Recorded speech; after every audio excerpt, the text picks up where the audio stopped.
भारताचे एक सार्वभौम समाजवादी धर्मनिरपेक्ष लोकशाही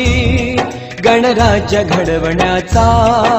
व त्याच्या सर्व नागरिकास सामाजिक आर्थिक व राजनैतिक न्याय विचार अभिव्यक्ती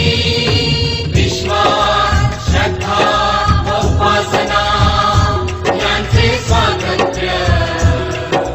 दर्जाची व संधीची समानता निश्चितपणे प्राप्त करून देण्याचा आणि त्या सर्वांमध्ये व्यक्तीची प्रतिष्ठा व राष्ट्राची एकता आणि एकात्मता यांचे आश्वासन देणारी बंधुता प्रवर्धित करण्याचा संकल्पपूर्वक निर्धार करून